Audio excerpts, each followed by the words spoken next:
Assalamualaikum warahmatullahi wabarakatuh.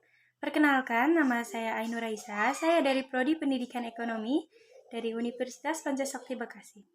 Baiklah, video kali ini untuk memenuhi tugas UTS dari mata kuliah Pendidikan IPS. Langsung saja, di sini saya akan membahas mengenai mengidentifikasi latar belakang perlunya IPS pada pendidikan dasar dan menengah, serta mendefinisikan ilmu pengetahuan sosial.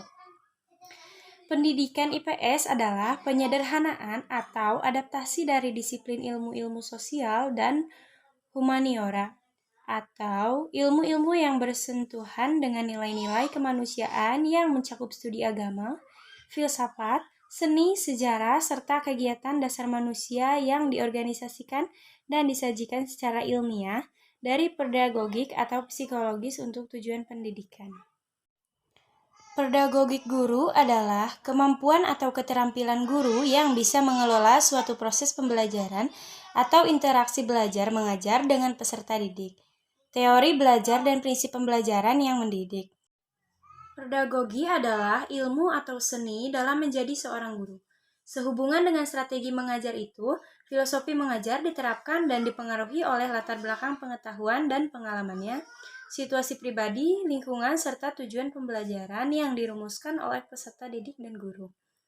Kemudian psikologi. Psikologi adalah salah satu bidang ilmu, pengetahuan dan ilmu terapan yang mempelajari tentang perilaku, fungsi mental, dan proses mental manusia melalui prosedur ilmiah, atau seseorang yang melakukan praktik psikologis disebut sebagai psikolog. Lanjut ke pendidikan IPS sebagai pendidikan disiplin ilmu. Pendidikan IPS sebagai pendidikan disiplin ilmu dengan bidang kajian elektrik.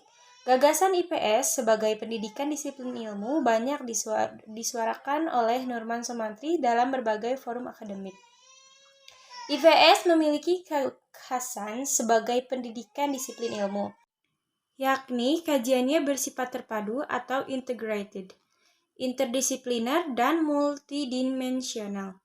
Pendidikan IPS yang baru dikenal dan dikembangkan dalam kurikulum Indonesia di awal tahun 1970-an kini semakin berkembang, sejalan dengan perkembangan pemikiran di negara maju. Tujuan pendidikan IPS menurut Gross dalam Al-Mukhtar 2001 adalah mempersiapkan peserta didik menjadi warga negara yang baik dalam masyarakat yang demokratis. Kemudian tradisi social studies. Yang pertama yaitu IPS sebagai transmisi kewarganegaraan atau Social Studies taught as Citizenship Transmission. Kemudian yang kedua, IPS sebagai ilmu-ilmu sosial atau Social Studies taught as Social Science. Kemudian yang ketiga, IPS sebagai penelitian mendalam atau Social Study taught as Reflective Inquiry. Kemudian lanjut ke strategi pembelajaran IPS. Terdapat 4 kategori strategi pembelajaran IPS sebagai strategi pembelajaran yang menunjang kreativitas guru. Di antaranya adalah yang pertama strategi sinektik atau sinektis. Kemudian yang kedua strategi fisiodrama. Ketiga strategi studi ekskursi perjalanan.